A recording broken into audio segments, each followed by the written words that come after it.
Welcome to the Bible Breakdown. It's a black man and woman in America who no longer identify as believers. This show contains adult languages, themes, and isn't meant for children.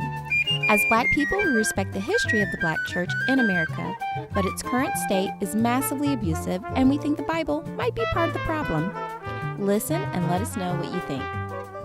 Peace. And we're recording. And we're back. Yeah. So, wow, man, these times, in these crazy times, it's good that we have the comfort of the good word. Yeah. Sure. We're back for another one.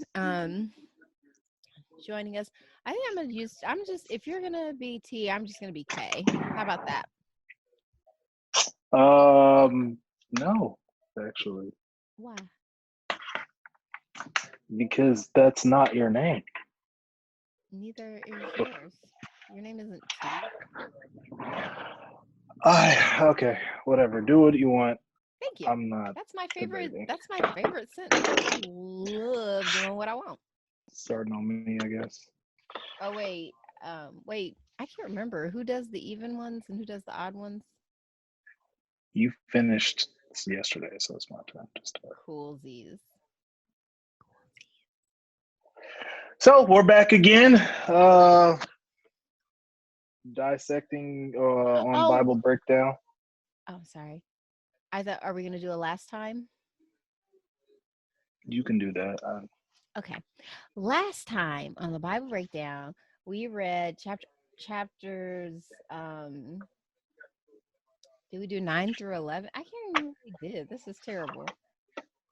It was 1 through 3, then 4 through 6, then 7 through 9, and then 10 through 12. So we're on 13. 12. Yeah. Are we? No, I feel we're Yeah, we are. We're on 13 through 15. Okay, 13 through 15. So last time we were finishing up. We did a lot of lineages, so we got to know who begat who. Mostly only dudes counted. We did another one, or a couple chicks. We found out God does not, or the Lord does not like cooperation between different people, so he split them up and gave them different languages. And that's why he doesn't want the black and the whites to unite. Exactly. Yeah. That's why racism is still alive. Yeah, because I don't even think there were any white people yet at this point in history. Or maybe there were. Who knows? I don't even believe white people exist. As a concept. Of course, there are very light people. Okay. So we had the Tower of Babel, met Abram. He lied to Pharaoh, and God punished Pharaoh for boning Sarah. Or Sarai, she's not Sarah yet. And so Pharaoh gave Abram some stuff so he would leave, and so God would stop cursing him. And now we're here. Yep. Okay. Genesis chapter 13. And Abram went up out of Egypt, he and his wife. I'm supposed to be reading. Oh, my bad. And we're doing 5 chapters today, yes? No, we don't start that until after we get to. I'll have to look at it. Okay, I'll take your word for it. We'll just do 3 today. That's all I need to know. Yeah, we don't start it until next time. Okay, cool. All right.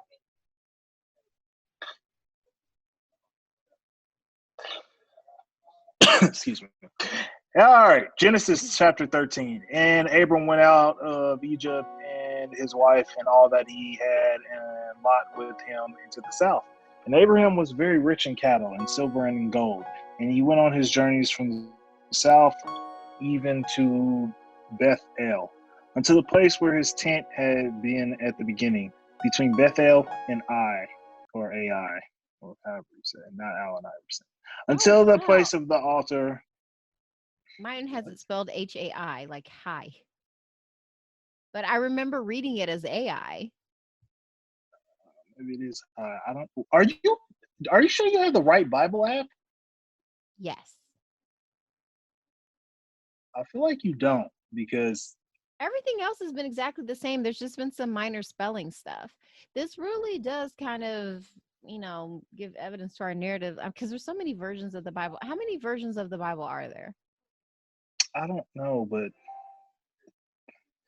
there's the King James, the American Standard Version, the Amplified Bible Classic Edition, American Standard Version, the Books of the Bible, Common English Bible, Contemporary English Bible, Contemporary English Bible, Interconfessional Edition, Contemporary English Version, Anglicized, um, the Complete Jewish Bible, the Catholic Public Domain Version, the Christian Standard Bible, the Darby's Translation, the Dwight Rhymes Kelowna Revision.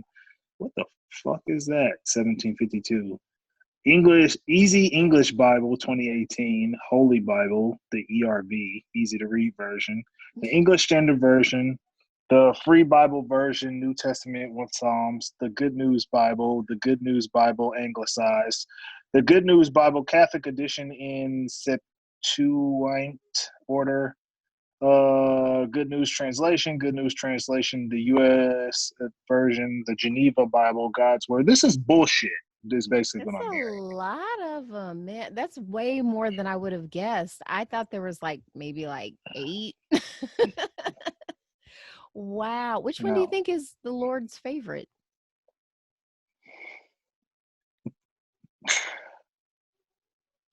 I don't know. I don't even If he know. really needed to get his message across, and he The knows. whatever the version that is the most popular in sales. Let me Google that. Oh, okay, that's probably a good way to put it. It's interesting too, if this Lord person made us and knows how much people hate reading to put, to give us a book. It seems like he would have come up with an YouTube video or an animated short. Pixar, like a Pixar. That'd be a really good way to get the message out. Pixar short.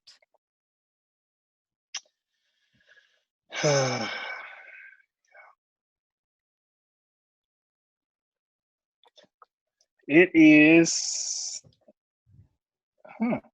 the new revised standard version is the version most commonly preferred by biblical scholars. In the United States, 55% of survey respondents who read the Bible reported using the King James Version, which is the one that I am so accustomed with. I have mine says. Oh, you know what? To be fair, it does say the online study, but it's the King James Bible online study Bible. Yeah, there's actually an app called the Bible app, which has every single version of the Bible. I don't like downloading apps. That's how they get your data. All right, I'm done. So We got off topic. Scholars prefer the new revised standard version. However, 55% of respondents all use the King James version. So that's more than half of the world. And then 19%.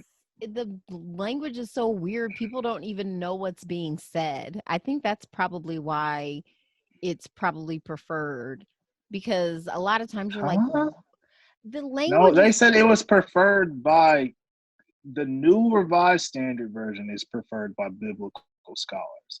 Everybody else who is not a scholar uses the King James. Oh, okay. So should we be using the new revised one then? We should be using the version that most commonly resonates with people, which is the King James resonate? Version. All right, whatever. I mean, it's all the same, No, it doesn't read the same. It doesn't. This is super hard to read. It's a hard read. The new revised version in a second. But anyway, and then 19%, the last 19%, or not the last, but 19% use the new international version. And then the last 10% of people who believe in this shit They're Oh, there. that spreads out the other versions. It doesn't See, I came up barely on the pinpoint. NIV. Like it was a common. Actually, I do remember in school we had to have the NIV and the King James version. Yeah, I think it We was like that studied for me both. in school too. Um, Okay, so the new revised standard edition. I'm about to download that one. Do I need to download? I just want I to feel look like at we're it. stalling because we don't want to read this. I'm not stalling. I just want to see the difference. So Fair, fair. if I was to start off reading the new revised edition, it says so Abram went up from Egypt, he and his wife and all that he had, and Lot with him into the Negeb. Now Abram was very rich in livestock and silver and in gold. He journeyed. Well, this reads a lot better. It's not like a fucking Shakespeare book. He journeyed on by stages from the Negeb as far as Bethel to the place where his tent had been at the beginning between Wait a minute, hold on. Bethel I'm and sorry. Which version is this? I just want to switch over. I'm not going to continue to read this version. I was just reading it to see how much better it Get read. my hopes up. Yeah. I mean, this is, and to answer your question though, it was the new revised standard edition, Okay. The one that the um, scholars like. which totally makes me be like, what the fuck? Because, But you notice I asked which one do you think the Lord would prefer? well, I mean, I would say the one that's 55% since of That's people. not the Lord, that's people. You know how the Lord feels about people. Well, He's like, he's fuck only those people. he's only a god if people believe in him. So 55%. But I'm just talking about the character of the Bible, like the Yahweh character. Like, what would he prefer? Like, like if it was just saying, like, who would Darth Vader prefer? Over what? Like, of all the versions, it was just rhetorical. My What do you bad. mean of Let's all the versions? There's only one version of Darth Vader. no, no, no, no. I meant the versions of the Bible.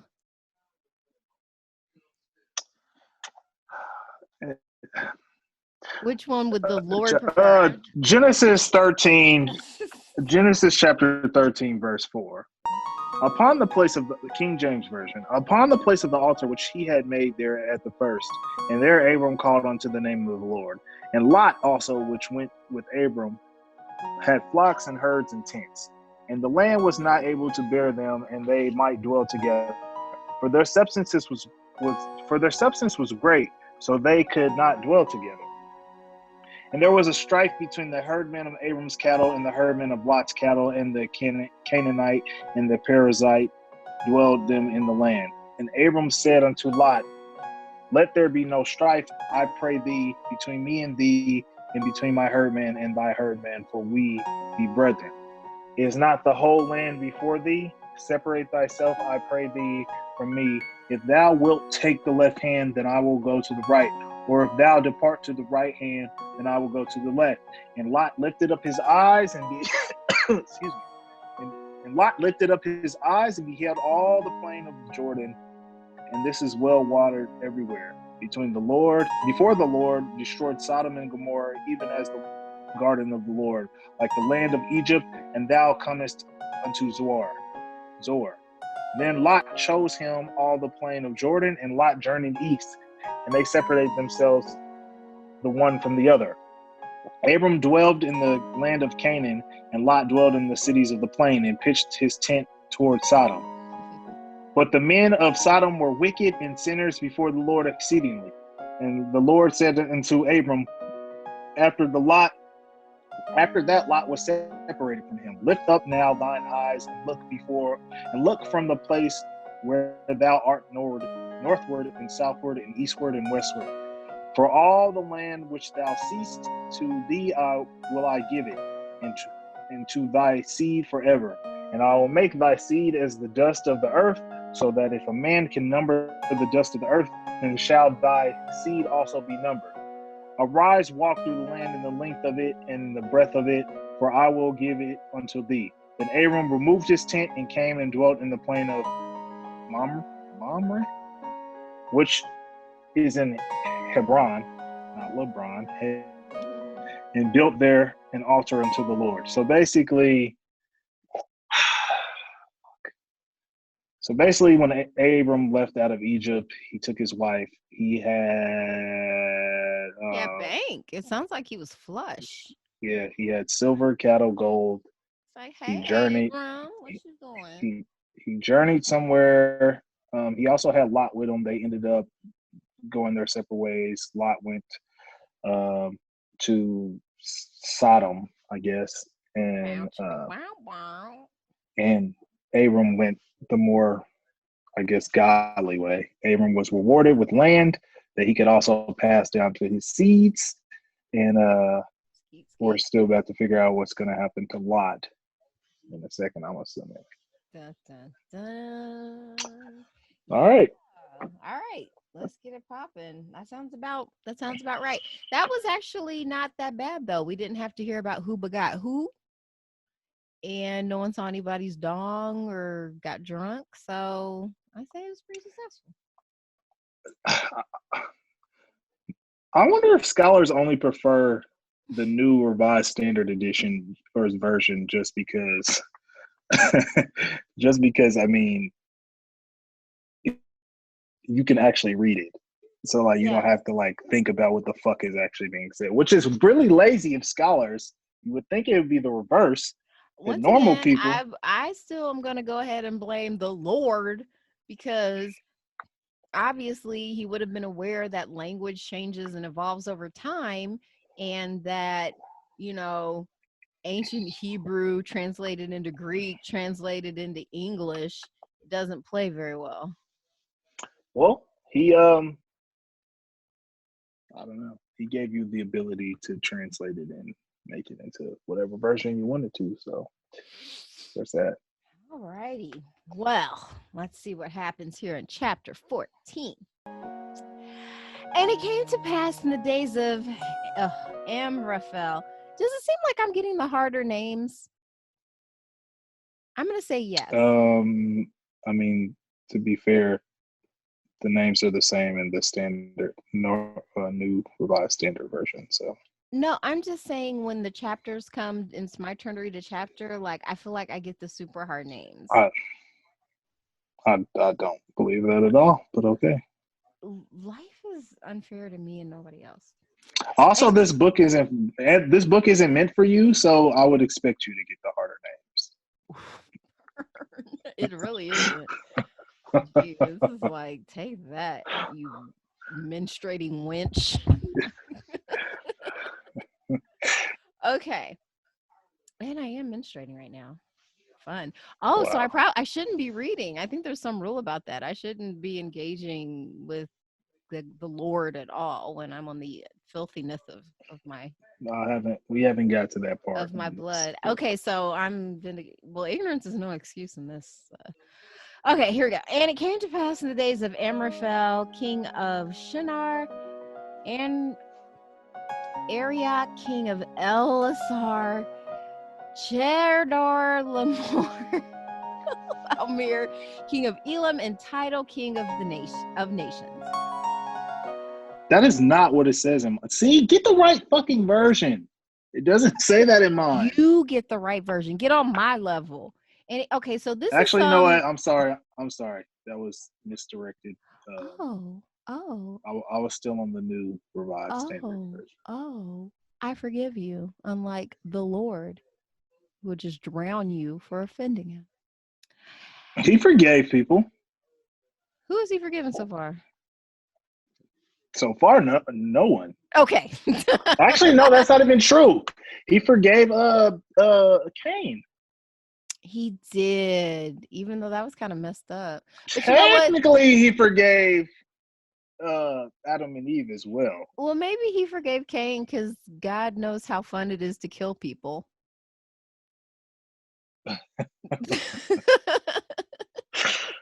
So he was like, I get it. Kind of like when Bill Clinton got caught cheating and people were like, cheating for, what you do. Okay, moving on. So what all did I just say? Was this just some one guy who was just blah blah blah blah blah blah first of his name? No, and it came to pass in the days of Amphrael, king of Shinar, Arioch, king of Elasar. So these are four different kings. Dorlamar, king of Elam, and Tidal. Hey, Tidal. not the app. Title. King of Nations. So is this one guy or four guys? Well, it's saying, and it came to pass in the days. So it's talking about 4 different kings in that time period. Okay, that sounds about right. We'll go with that. Actually, there's a note, but I'm not going to click on it. That these made war with Bera, king of Sodom, and with Birsha, king of Gomorrah. And I also think this is very generous using words like king. These are obviously very small slabs of lands. These at most would have been chiefs, but fine. We don't, who knows how this was directed. But these aren't like kings in the way we think of kings with a large kingdom and such. These are people, these are warlords, basically. With beer, that's my feelings anyway. Side note, Birsha, king of Gomorrah, Shinab, king of Admah, and Shemimber, king of Zemobi, and king of Bela, which is Zoar. All these were joined together in the Vale of Siddim, which is the Salt Sea. Ooh, the Vale. That makes me think of Game of Thrones. 12 years they served Chedor Laomir, and in the 13th year they rebelled. And in the 14th year came Chedorlaomer and the kings that were with him, and smote Rephaims in Ashtaroth, Karnaim, and the Zuzims. Now this is just like Dr. Seuss in Ham. And in them, Ma'am, I feel like you just need to switch to the other version. You said, listen, I'm just getting through this. Shavakumir. And the Hortites in the Mount of Sheer unto Elprath, which is by the wilderness. And if I'm pronouncing it wrong, I don't care. And if you really want to know, look it up. I don't want to. And they returned and came to En Misfat, which is Kadesh, and smote all the countries of the Amalekites and also the Amorites that dwelt in Hazazon. And there went out the king of Sodom, and the king of Gomorrah, and the king of Adam, and the king of Zebulun, and the king of Bela, same as Zoar. And they joined battle with them in the Vale of Siddim, with Chador, the king of Eliam, and the title kings of the nation, and Amraphel, and the king of Shinar, and Anac, king of Joseph, 4 kings with 5. And the Vale of Siddim was full of slime pits, and the king of Sodom and Gomorrah fled and fell there, and they that remained fled to the mountain. And they took all the goods of Sodom and Gomorrah, and with all their victuals, and went their way. And they took Lot, Abram's brother's son, also known as a nephew, who dwelt in Sodom, and his goods, and departed.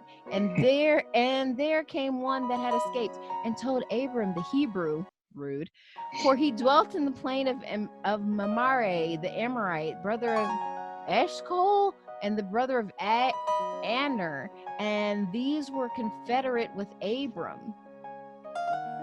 And when Abram heard that his brother was taken captive, he armed his trained servants born in his own house, 318, and pursued them unto Dan. And he divided himself against them, and he and his servants by night, and smote them, and pursued them into Hobah, which is on the left of the land of which is on the left hand of Damascus. And he brought back all the goods, and also brought again his brother Lot and his goods, and the women also, and the people. And the king of Sodom went out to meet him after his return from the slaughter of Chedorlaomer, and of the kings that were with him at the valley of Sheva, which is the king's dale. And Melchizedek, king of Salem, brought forth bread and wine, and he was the priest of the Most High God. Now, this is a side note. The only reason I knew how to pronounce Melchizedek is because that's something that's in Mormon lore, the Melchizedek priesthood, but we can get into that later. And he blessed them, and he said, "Blessed be Abram of the Most High God, possessor of heaven and earth, and blessed be the Most High God, which hath delivered thine enemies into my hand." And he gave him tithes, ooh, ding, ding, ding, we know that word, of all. And the king of Sodom said unto Abram, "Give me the persons, and take the goods to thyself." Wow. And Abram said to the king of Sodom, "I have lifted up mine hand unto the Lord, and the Most High God, the possessor of heaven and earth, and I will not take from a thread even to a shoe latchet, and I will not take anything that is thine. Least thou shouldst say, I have made Abram rich. I know that's right. Save only that which the young men have eaten, and the portion of the men which went with me. Aner, Eshel, Mamre, let them take their portion. You did not make me hoe. I added that last part. Thanks be to God. So I actually don't remember this story. I don't think we covered this very much in school. I don't even know what the fuck just happened. So okay, so it was all very sort of just it sounded like it was just sort of warlords feuding. This is just politics, and that's why it sounded like Lot had to basically send out his servants or his like small army, because the land in which he had chosen, basically a bunch of people were feuding over it. So there were already some kings there, or it's saying kings in this translation. I'm going to go with like chieftains or warlords who had their people, and there's basically just a lot of back and forth between this power struggle. And it sounds like Lot was caught in the middle of it, and Melchizedek kind of got him out of it, like he was a priest or whatever. So it sounds like really this passage mostly serves to strengthen the tithing narrative that is a big part of most churches now. And I feel like it's kind of fairly recent. I don't think tithing is always like that. Wasn't really a Catholic doctrine. And keep in mind, the Catholics ran the game for like the first 1,500 years. So like it wasn't really until like I feel like American Christians really kind of pushed this tithing narrative. And like the Melchizedek priesthood, I don't want to like misrepresent it, but I know that's a huge part of like Mormon lore, and how they kind of, there's like this priesthood that only men can have, and kind of makes them the kind of like the conduit to God. Yeah. But like you said, like you can barely tell what's going on here, because yeah, like it sounds like Abram heard his brother was taken captive, and he raised an army, divided himself against them, and brought back. And it sounds like he like looted the place. Oh, because they said, where's the thing where he said, oh, and the king of Sodom said to Abram, give me the persons and take the goods to thyself, which is like, what? Like, did he want the captives or did he take slaves? I don't understand who the persons are. Do you? No, but it will probably be cleared up in just a second.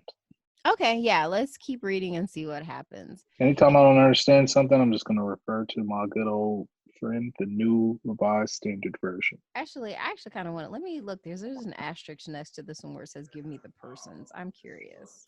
Give me the persons. Which verse is that? Souls. That is verse 21. Verse 21. The king of Sodom said to Abram, give me the persons, but take the goods for yourself. Okay, it's the same thing here. But Abram said to the king of Sodom, I have sworn to the Lord God, my most high, maker of heaven and earth, that I would not take a thread or a sandal thong or anything that is yours, so that you might not say I have made Abram rich. This makes more sense. Yeah. You know what? Let's just switch over to the New Standard Version. I feel like I don't want to do a lot of interpreting because our interpreting. Oh, so we can switch? Yes. Do we need to do this over now? No. Okay. We're doing the New Revised Standard Version. That's the one the scholars used. They went through all the hard work of translating, so we don't have to. They interpreted, so we don't have to. Okay. So yeah, now I understand. So yeah, Abram was so basically like, "Fuck that. you." Was that 21? Right, and I understand that. It's like, oh, you're not gonna say I came up off of you. Give me the persons, but take the. So I guess like because that's the thing, people like in these wars when they were going, like you kill the men and take the women and children and make them slaves. So which is, It's just been the way of the world. He was like, I will not take a sandal thong or anything you say. I've made Abram rich. All right, let's go to the you ready to start 15? Yes, 15. We're now switching over to the New Revised Standard Version because the scholars have interpreted so that we don't have to. Yeah, it's going to take forever to figure out what they're saying in the King James Version. And for everybody who kind of feels a way about it, it's a translation of a translation of a translation. It kind of at this point does not matter which one we're doing. That's also bullshit. God's covenant with Abram.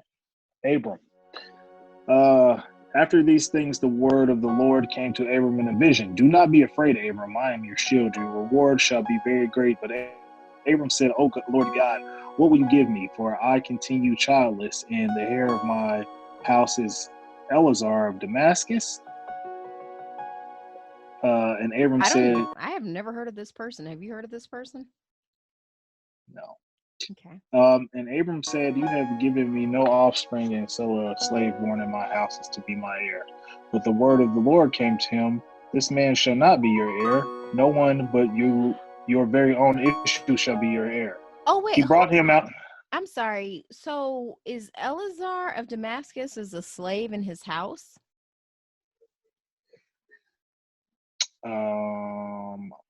You have no offspring, and so a slave born in my house is to be my heir. Yeah, that's what it sounds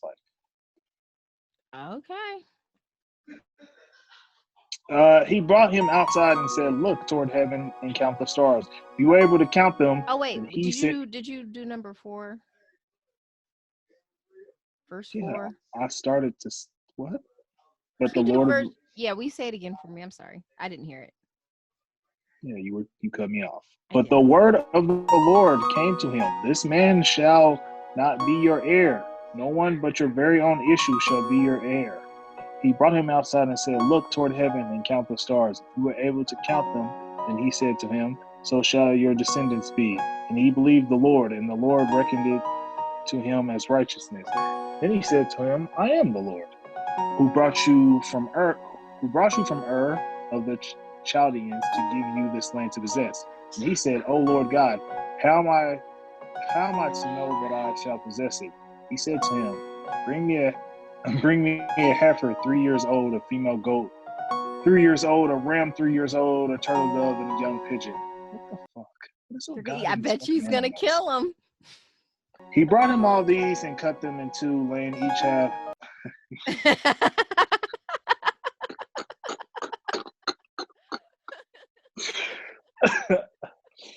It was a pretty safe assumption. This would have been so gross. Could you imagine being in some hot ass desert and some guy's like, "Bring me these animals so I can cut them in half and then lay them all in a row." I'm sorry. I know I'll just talk for a minute. So No, it's cool. He brought them all these and cut them in two, laying each half over the other, but he did not cut the birds in two. And when birds of prey came down on the carcasses, Abram drove them away. As the sun was going down, a deep sleep fell upon Abram, and a deep and terrifying darkness descended upon him. Then the Lord said to Abram, "Know this for certain, that your offspring shall be aliens in a land that is not theirs, and shall be slaves there, and they shall be oppressed for 400 years. But I will bring judgment on the nation that they serve, and afterward they shall come out with great possessions." 400 years. How long has slavery been? Ooh. As for yourself, you shall go to. Oh man, I just imagine the fucking slave master using this one. "As for yourself, you shall go to the ancestors in peace. You shall be buried in a good old age, and they shall come back here in the 4th generation. For the iniquity of the Amorites is not yet complete."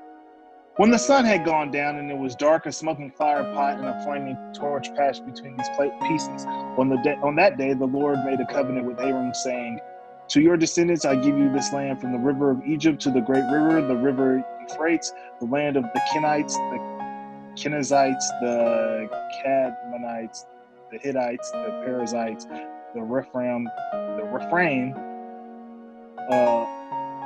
the Amorites, the Canaanites, the Girgashites, and the Jebusites. This just sounds like a lot of fucking mob families, but whatever. Yeah, it's probably very similar structures. I mean, power structures kind of fall into the same patterns because we're dealing with people. So, yeah. Once again, there's such a casual attitude towards slavery. So, like, yeah, your people are gonna be enslaved for 400 years, but don't even worry about it. Like, because you guys are living to 600 anyway, and like, just by the fourth generation, you come back. I'm promising this land. If anybody gets in your way, just make some settlements and maybe put up a wall. If you don't know, I'm making some Palestinian references. Like, it's very not cool what Israel's doing, but they kind of use this book as a justification because they're saying, hey, God gave us this land, so you guys can go fuck off. And and this is the book. This is the book that you choose to live your life by. You're not, though. Fortunately for a civilized society, people aren't really living their lives by this. They just like saying it so that just virtue signaling, like, oh, the good book. I should totally read it. No one's reading this. So this is interesting though, because I feel like this is the part of the Bibles that don't get as much press because once again, it's super cool with slavery. They mention it all throughout the thing. Like, I guess like he's saying the heir of his house, or I guess the oldest child in his little camp or whatever is this Eleazar of Damascus, and he's like, ew, I'm gonna give my kingdom to a slave. Maybe that's the attitude of Americans right now. It's like, what, we're gonna supposed to hand part of this over to slaves? So yeah, and then later on when God's saying that his people will be in bondage for 400 years, it's kind of like, and why is that? It just goes to show that, like, I don't know if you ever like hear this sort of meme or slogan like favor isn't fair. No, but I've heard that fair is a contest of which they judge pigs. It does not exist. Oh, well, one of the things that gets pushed hard in the church, like they kind of dismiss stuff, is the idea that favor, like God's favor, isn't fair. So, like, if you have God's favor by doing what the church tells you to, then you get things that other people don't get. So, apparently, since Abram listens to God, he gets to not be a slave, and everybody else gets to be a slave.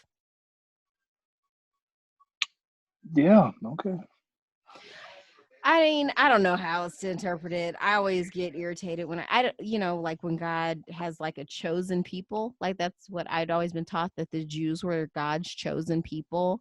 But then like they kept pissing him off. So now the Gentiles are kind of the chosen people or whatever. Cause like there's Jews and Gentiles. It's like the two camps. I'm just telling you what I was taught. These aren't my thoughts.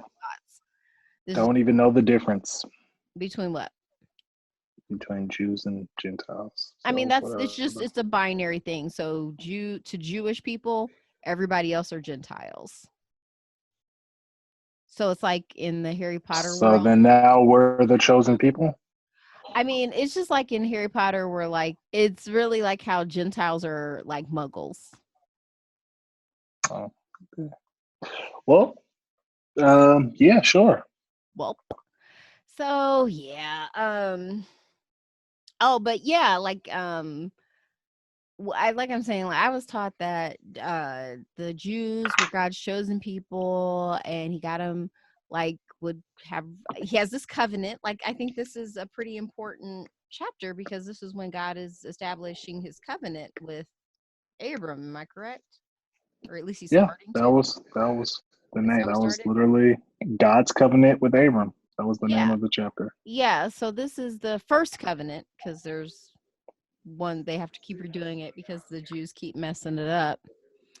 And when I say that, I'm just saying in the context of this, I'm not anti-Semitic. I can barely tell who's Jewish, so don't even worry about it.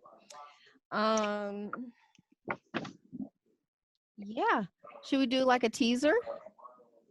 Yeah, sure. The next will convey the birth of Ishmael, the sign of the covenant, a son that is promised to Abram and Sarah, or as we know them right now as Abram and Sarai.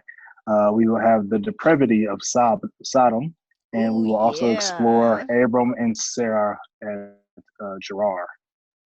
Okay, cool. And this will be kind of interesting too because just generally like Muslims consider Ishmael to actually be um like the rightful heir. And it's kind of interesting too cuz I'm going to go ahead and send Abram terrible baby daddy. We'll I mean, find out though. That's because my teaser. God is a great father. Yeah, exactly. That's probably why they He hang let his out. son die for some shit. Well, I'm going to go ahead and go cuz we're having some sound issues. Yeah, well, But it's good. Glad that we switched versions. I'm This so will happy. now. That's basically my favorite thing that's happened today. That and Confederate monuments going down. I'm so excited. This is I something don't that care about that. I totally care about that.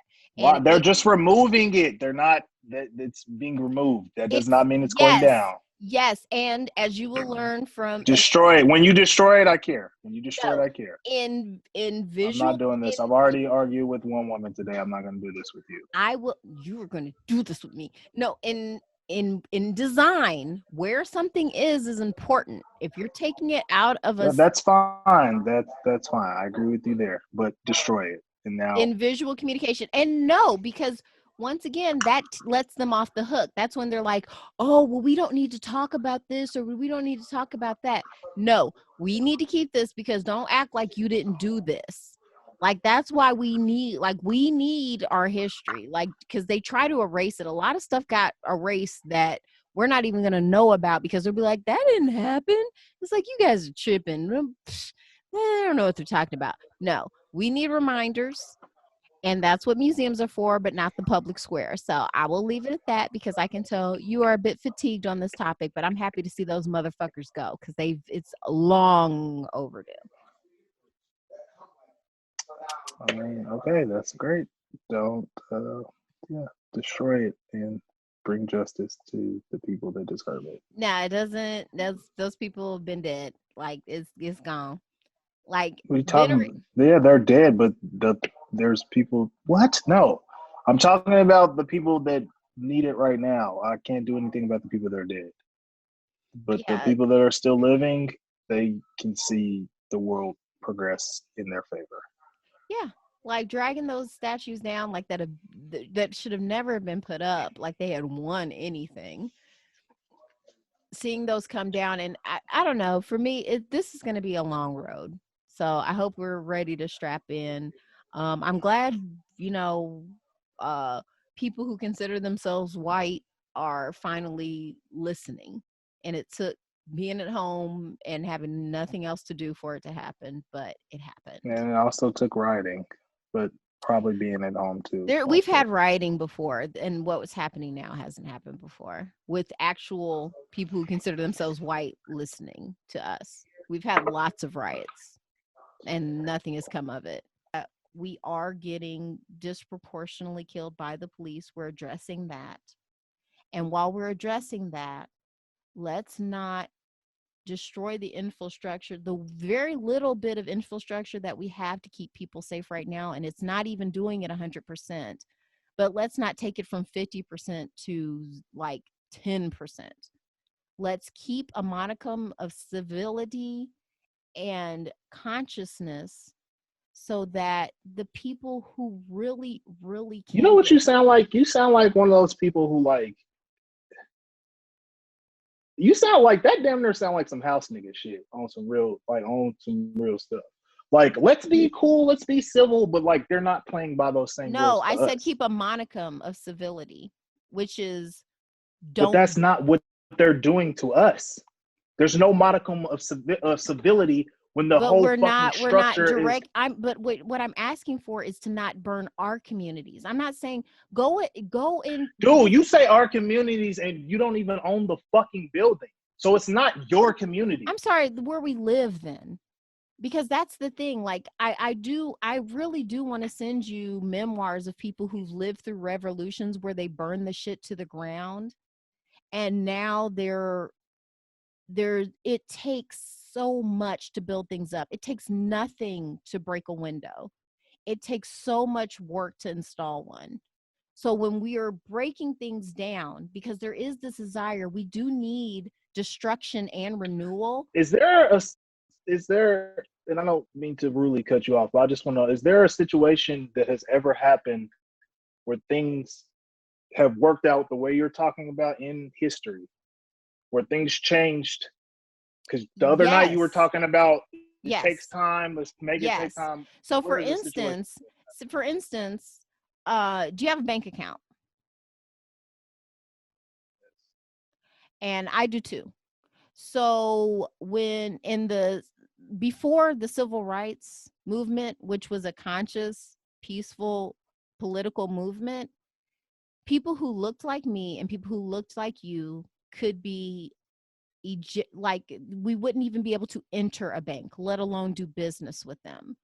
So of course it seems like a small thing, but that is the reason why right now we're able to have high-speed internet, because we're able to pay for that through our bank accounts. We're able to participate. Granted, we're not fully participating because it's still a wildly unjust system, but imagine trying to do this shit without being able to have employment, a bank account, an electricity bill, high internet cable. Like, it took and granted that was interrupted by crack and all that shit, but like before that, in the 60s, when they were doing all this organizing and marching and pushing legislation and all this shit that doesn't feel good, those people were thinking about the people we are right now, being able to do what we do. So now picking up that mantle and moving that forward, they didn't do it by throwing shit through windows. That didn't get us bank accounts. So that's all I'm saying is, like, we want the same thing. Like, I'm not trying to like slow everybody down and make everybody comfortable. Let's make everybody really uncomfortable. But what really makes white people uncomfortable is us voting. They spend so much money to keep us from voting. So like educating ourselves, like that is totally scary to white people, or to people who consider themselves to be white, because once again, I don't believe in the concept of white people. That's a moniker they gave themselves and a mindset for us to think that there's some lofty goal of whiteness that doesn't exist. So that's my thing. I'm not trying to keep a status quo. I'm not trying to control. You know me personally. I'm not a materialistic person. I'm not trying to protect these brands. I'm talking about in our communities where we live, because when rioting strikes or when looting starts, you can't tell people where they can and can't loot, because you're already in this mindset of like, we're fucking everything up. There's no rules.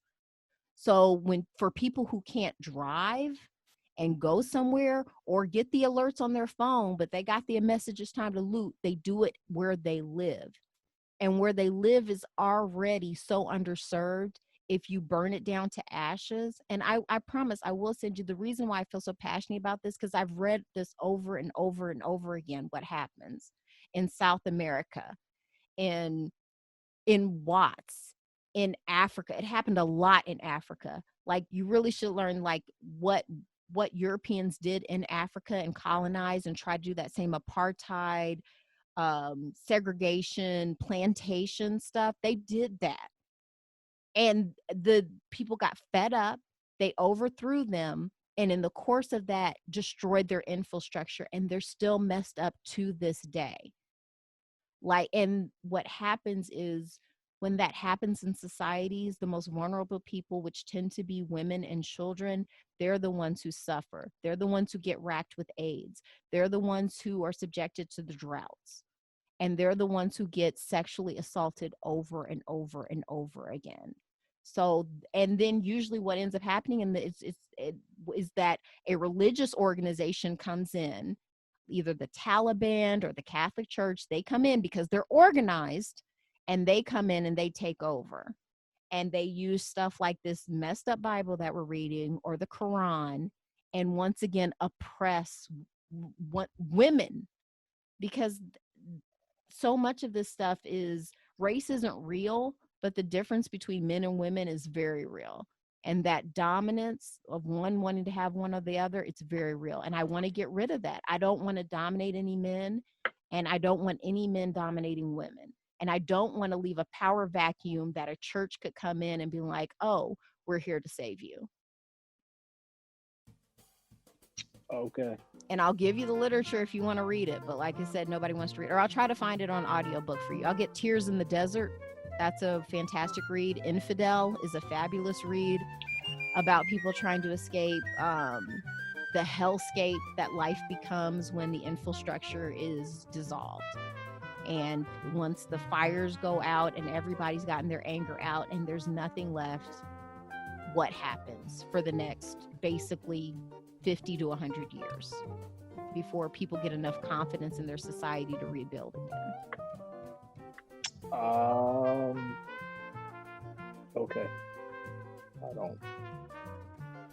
Whatever I say at this point is just gonna make me seem insensitive or like a dick. So. Well, at least you know that. Deuces.